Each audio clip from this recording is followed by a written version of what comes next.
Women in Aviation International was created to support women through their entire career life cycle, as well as create programs that can inspire and engage the next generation of young women.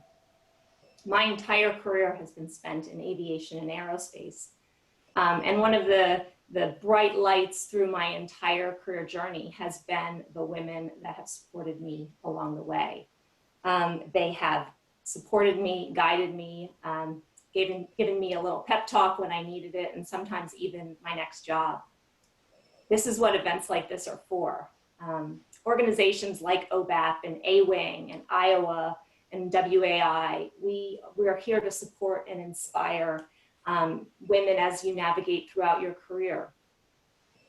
Prior to the pandemic, Boeing had forecasted incredibly large numbers of people that needed to enter this industry to fill all the jobs that were coming available. This didn't even include all the people that were going to be retiring or just attrition in general. Currently though, women only represent 7% of pilots. 1% of airline captains are held by women.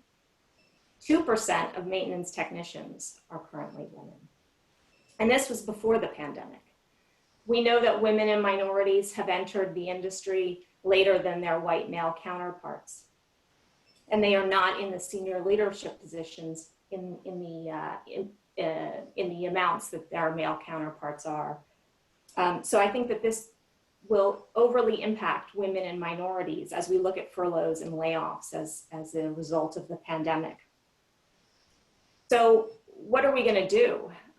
As we look to the workforce of the future post-pandemic, we need to create a diverse and inclusive workforce. To do this, we have to collaborate. This issue is too large for any one organization or any one company to solve. Each organization brings a different strategy for achieving the same goal, which is a diverse workforce. So we must collaborate, we must cross-promote programs, we must combine our resources to reach more women. And we also need to collaborate to create and promote careers to the next generation. I was a young woman who didn't really have much exposure to aviation or aerospace growing up. And I didn't understand all that this industry had to offer. Pretty much any career path you possibly could want to take has application in this industry. And that is what young women need to know is anything you want to do, you can do in this dynamic field. We also need to promote this industry to parents. Again, I don't think parents have a good understanding of all this industry has to offer, how you can really have a great dynamic career in a number of different capacities, whether you want to go the college track, whether you want to go the technical career. There are so many avenues to pursue within aviation. But we have our work cut out for us. Inspiring the number of women that we need to enter this industry will take time and will take each one of us. As Mary stated, I was recently appointed to the FAA's Women in Aviation Advisory Board. This is a congressionally mandated advisory board that's made up of 30 of the most diverse, impactful, great women with the same goal, which is to impact change in this industry. If you look at other careers, women have stepped into more of a leadership role. The percentages are growing. But for our industry, for some reason, we are really not able to move that needle. And so we are really focused with what kind of programs and strategies can we put together to change those numbers. A-Wing is part of that process with their 25 by 2025 campaign. And I'm really excited to be a part of that. While the current crisis has really decimated our industry in the short term, this is the perfect time to position ourselves for the future and create a really, really diverse workforce that is reflective of the communities that we live in. This is a very challenging time for us individually and for our industry. I know women bear the brunt of the impact of this crisis in terms of how do you balance your career with your family life. A lot of us have welcomed our children home, whether our daycare facilities are closed or our schools are doing virtual learning. And this juggling act is incredibly challenging. Resources like this and having a space to collaborate and talk to women who are sharing the same experience at the same point is really vital to us successfully navigating through this crisis. There is a wealth of experience and knowledge in this audience. These breakout sessions are going to be great for us to get to know each other, to network, to share what's going on with us, how the pandemic is affecting us, how the pandemic is affecting our careers and our jobs and our industry. Thanks again, Fiona, for letting me be a part of this. I'm looking forward to meeting so many new faces and new people. That is one of the best parts of my job is getting to network and meet so many diverse women who are in this industry and from so many different backgrounds. Without further ado, though, I want to turn it over to one of my friends and colleagues, Vanessa. She is from the Organization of Black Aerospace Professionals, and she will continue this conversation of how do we collaborate our way out of this crisis and become better on the other side. Thank you, Allison. Unfortunately, it seems like when you start to talk, your throat gets dry and everything starts changing. So please forgive me, and my voice normally isn't this deep. And so if I take some water, please understand why I'm doing that. But I want to say thank you to Allison as well as to Fiona and to Mary for this opportunity to kick off the Leading Ladies of Aerospace and benefiting A-Wing. And I want to say also that it's so important that I have this opportunity to share this platform with Allison McKay. Allison has become the recent president of WAI right before COVID occurred. And I had the pleasure of meeting her, and I know that WAI is in the best hands with her leadership.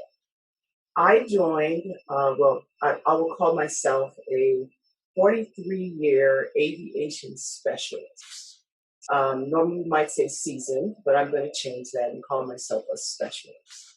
And as a specialist, I have been involved in learning so much about aviation and the importance of what we do for women.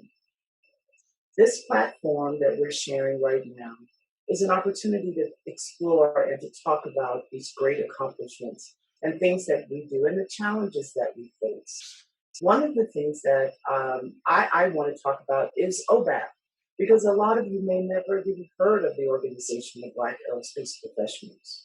But it was founded 43 years ago as founded because of discrimination. There was a pilot by the name of Ben Thomas who was trying to apply at Eastern Airlines, and at that time he couldn't get hired. So there was a lawsuit, and because of that lawsuit, he created the Organization of Black Airline Pilots. Since that time, the organization has evolved, and I am the first non-pilot African-American woman, female, to be the chair of the organization. My tenure is up in December. It's been 4 great years, and I know there's more work to do because they can't get rid of me that easy. I'm going to be on the board of advisors. And so that's a new challenge and a new role for me.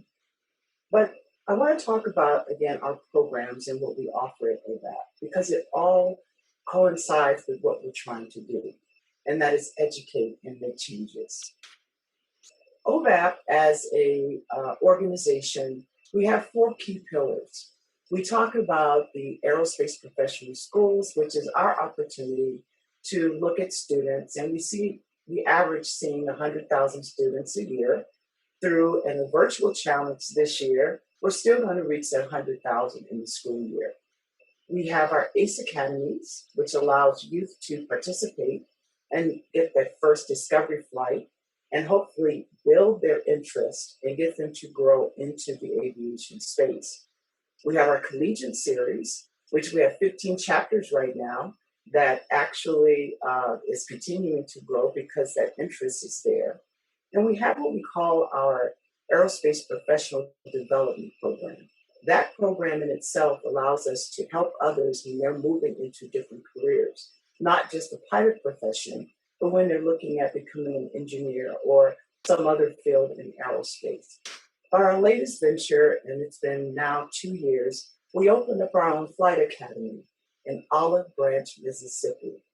Since that time, in these 2 years, we have soloed 47 students. We've actually soloed 12 African-American female girls, as well as 2 young boys this year alone. That accomplishment is phenomenal. We also are responsible for providing scholarships. We have given annually close to 200,000. Doesn't sound like a lot, but many of you know that when you're trying to start your career, that any help is exciting. But I want to talk about Airbus for a moment. When COVID occurred, they reached out to all of the affinity groups to see if there could be a possibility of creating scholarships at the very last minute, and we were able to provide 11 recipients of a A320 type rating, as well as helicopter certificates. That type of partnership at the spur of the moment gives me a lot of hope that we can do anything in the middle of a crisis. I do want to backtrack just a little bit and tell you why I became interested in aviation. My interest in aviation was simply because those of you who are from Colorado and know Denver and know the old Stapleton Airport, the airplanes literally would fly over my home. So I got to watch the belly of an airplane as a kid coming up. But I knew that this was the future. So that sparked my interest. So I have been in this industry for 43 years. So you're talking about change? Let me tell you. So when I say, believe me when I say, OVAP's 44 years of rich history has embraced the change and support for women all over, as well as all individuals. Anyone is welcome to join OVAP, and we welcome you to come. So I want to turn my attention to diversity and inclusion.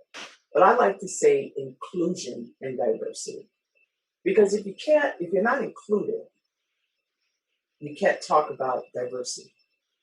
And in our today's climate, and especially for women, it is vital that every woman has a seat at the table, or that we try to find a way to have a seat at the table.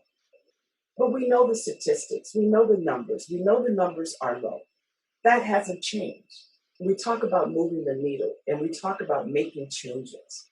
The only way that we're going to make changes is by looking inside ourselves to make the change first.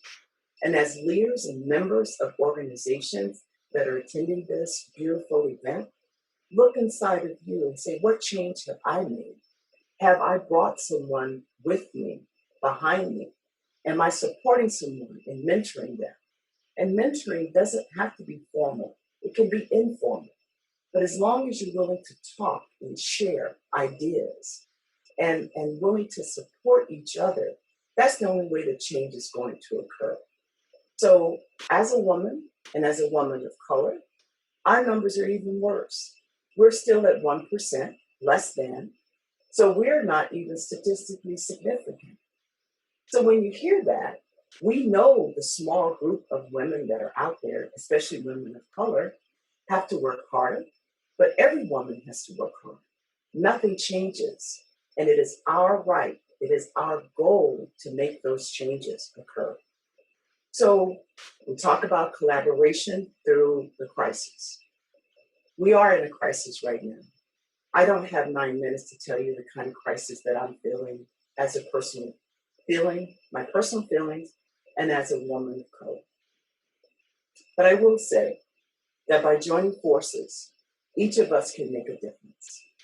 And by also bringing someone behind us, we can make a difference. So I'm going to say it again. Believe me when I say that by working together, women will continue to rise, we're going to continue to grow, and we're going to be brave, as indicated by Fiona, and we're going to support the 25 by 25 for A-Wing, and we will make a difference. So believe me when I say, we got this. Thank you.